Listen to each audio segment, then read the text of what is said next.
Aujourd'hui, je vous amène pas à pas pour fabriquer cet essuie-main. Je ne sais pas si vous êtes comme moi, mais j'étais tannée de voir mes essuie-mains tomber par terre. Alors, je vais les accrocher et ce sera plus facile.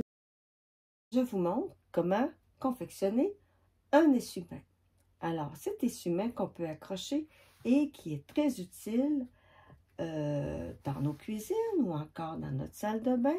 Et peu importe où est-ce qu'on le place, il ne tombera plus. Alors, il sera solide et il sera très utile. Donc, pour ce faire, il me faudra du tissu et du pelon. Alors, je vous donne immédiatement les grandeurs, tout ce que j'ai coupé, prêt pour confectionner cet essuie-main. Alors, il faudra vous préparer à couper un petit coton ayant comme grandeur 8 pouces par 3 pouces. Je vous donne ici les indications en centimètres. Alors, on a notre petit rectangle de 3 par 8 et il nous faudra du pelon. La grandeur est de 8 pouces par 12 pouces. Alors, un pelon. J'ai besoin aussi de 2 morceaux de coton de la même grandeur. Alors, vous devinez bien que c'est ce coton que nous allons matelassé. Alors, lui aussi mesure 8 pouces par 12 pouces. Alors, nous avons 2 morceaux. 1 et 2.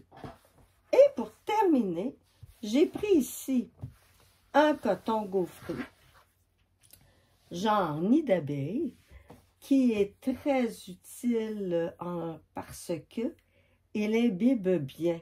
Alors, la grandeur, je vous propose un 18 pouces de large par un 14 pouces et demi de hauteur. Vous pouvez aussi faire un peu plus long, un peu plus court, dépendamment du tissu que vous avez aussi. Alors, même si un peu plus court, ça va aller. Puis même si un petit peu plus long, ça va.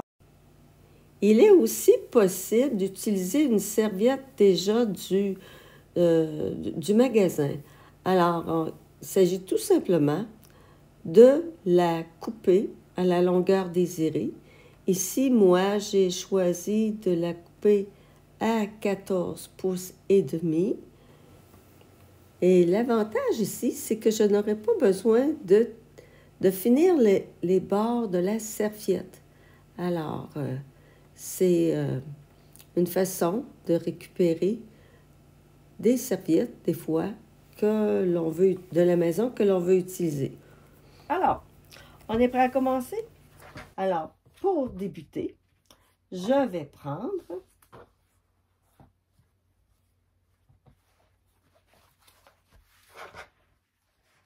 mon petit rectangle de 3 par 8, je vais le plier en deux et je vais aller faire une couture de 1 cm le long. Je vous reviens.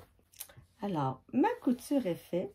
Alors, il ne reste plus qu'à retourner ce petit tube. Alors, moi, j'utilise un petit crochet, ce qui devient le travail beaucoup plus facile. Et il y a plusieurs techniques, et moi, j'aime bien mon petit crochet. Alors,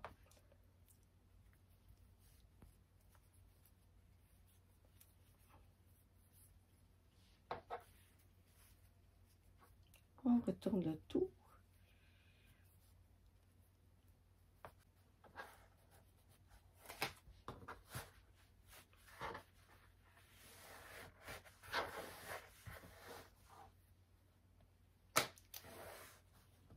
Et voilà, notre petit morceau est retourné. Pour faire un beau travail, je vais aller repasser. Je vais repasser mon morceau pour qu'il soit joli. Et on s'en va matelasser notre morceau.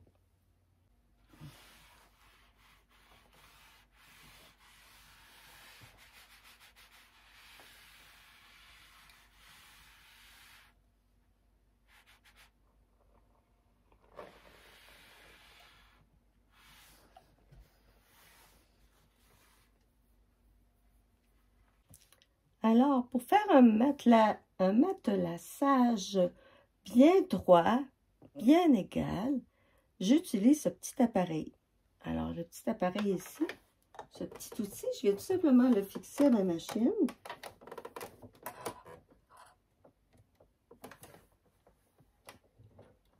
À la largeur désirée. Alors, moi, je voudrais que le matelassage se fasse à 2,5 cm ou, si vous préférez, 1 pouce.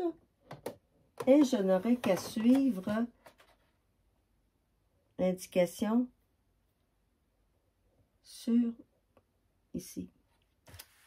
L'indication, tout simplement à suivre le petit bras. Alors, je place mon tissu, mon pelon. On va se faire de la place. Alors, mon pelon, j'ai placé mon tissu sur mon pelon, comme ça.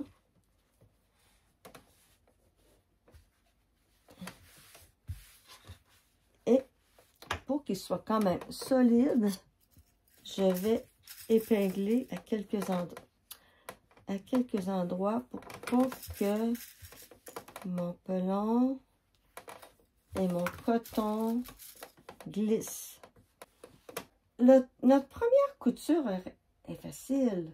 J'aurais juste à suivre. Je vais essayer de vous montrer. J'aurais juste à suivre la ligne ici qui indique la largeur que j'ai besoin, qui est 1 pouce ou 2,5 cm. Mais ce que je vais faire, la première ligne, c'est quand même relativement simple, comme je vous dis. Et on y va.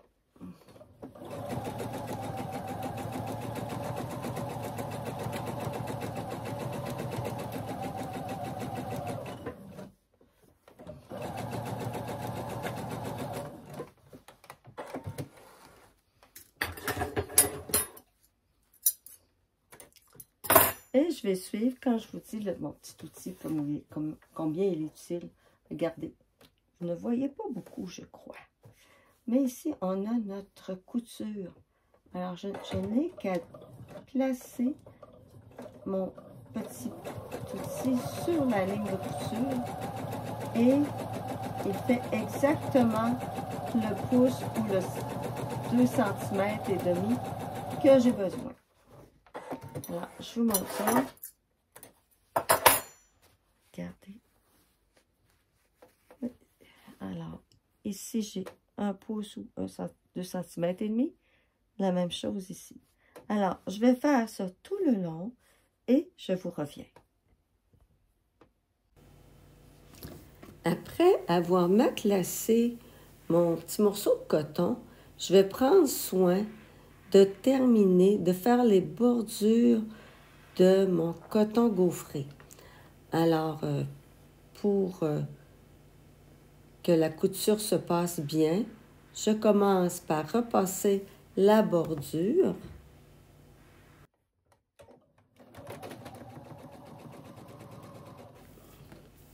Puis, je replie 2 fois et je passe une piqûre sur les 3 côtés de mon rectangle pour que mon morceau ne s'effiloche pas.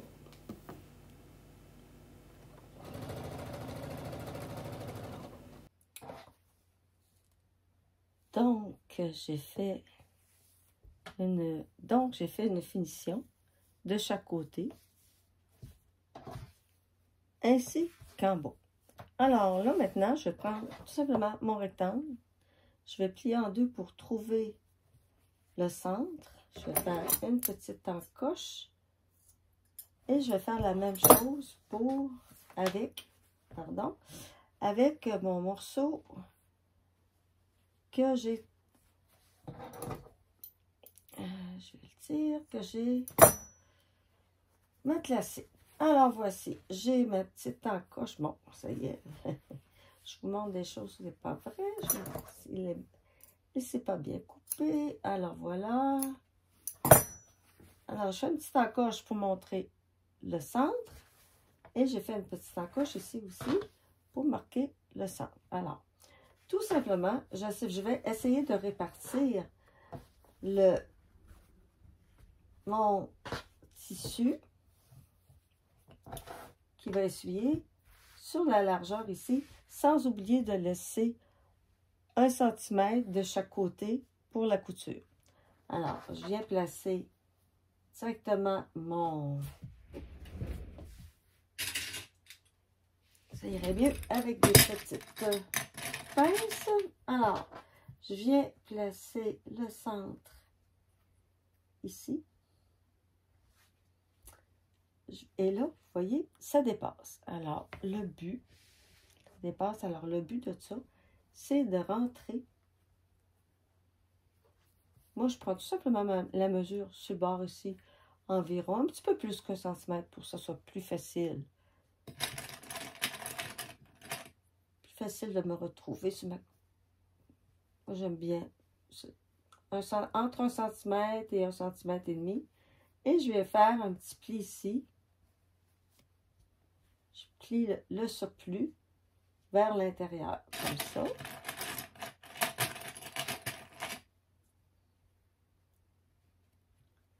Et je vais faire la même chose de l'autre côté. Je vais laisser environ entre 1 cm et 1 cm de chaque côté. Je vais placer ma petite épingle et mon surplus. Je vais tout simplement le replier ici vers le centre. Comme ça. Ça va me faire un beau petit pli. Bon, je vais remettre une épingle ici. Plutôt, pas une épingle. Bon, et voilà. Vous voyez, ça me fait comme un pli au centre. Alors, il ne me reste plus qu'à coudre cette partie.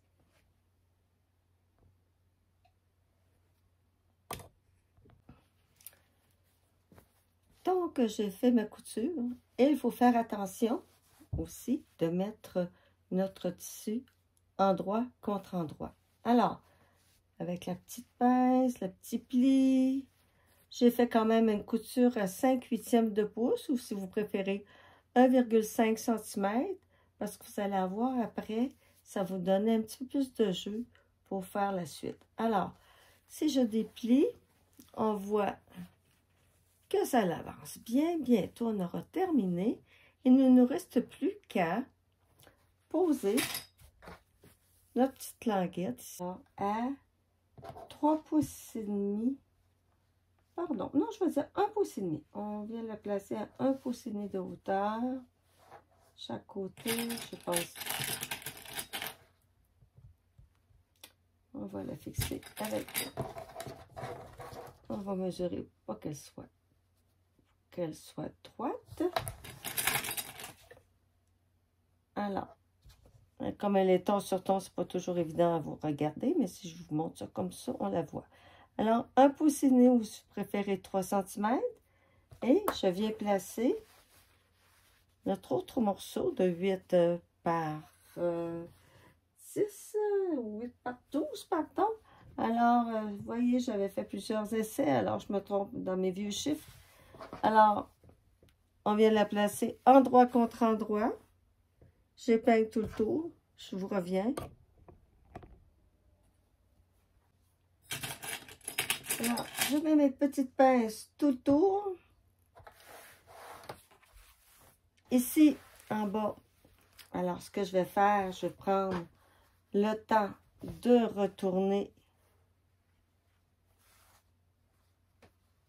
mon tissu, qui soit égal.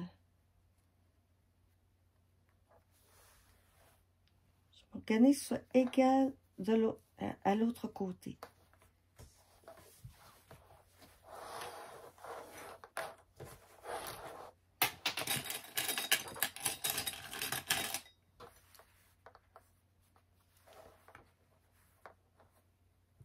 Comme ça.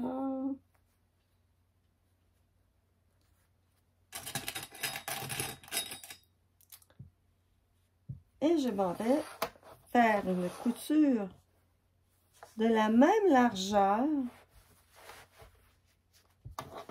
couture qu'il me reste ici. Alors, je vais faire une couture de la même largeur ici. Je vais revenir là. Et ici jusqu'à 1 cm, ça c'est correct. Ici, je reviens avec la même largeur qu'ici. Alors, ma couture est faite. Tout le tour. Je vais cranter les coins pour bien retourner et que ça fasse bien. Alors, en effet, on s'empresse à retourner.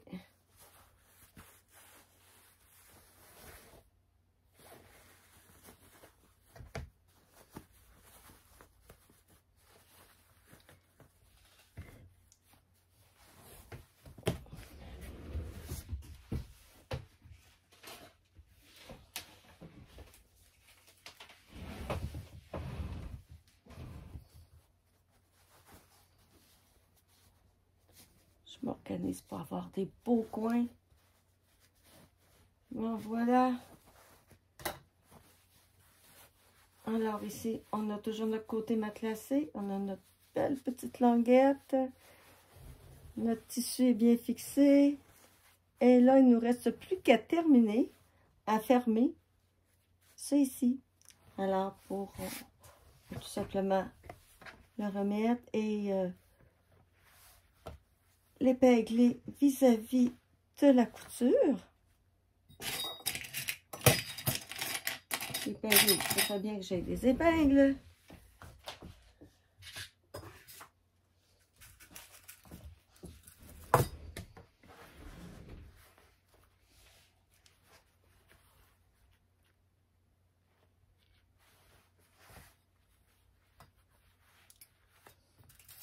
Voyez l'effet d'avoir tourné tantôt.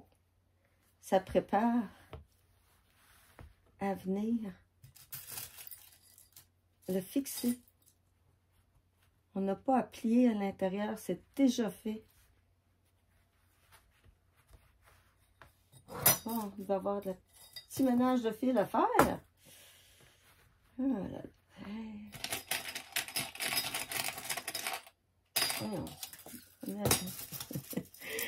Le bon plat, ça irait mieux. Bon, et voilà. Il ne reste plus qu'à faire une jolie couture ici et couper nos fils et notre serviette sera terminée. Elle est terminée et je l'ai accrochée. Alors, merci. Merci de m'avoir écouté et je vous souhaite surtout bonne couture.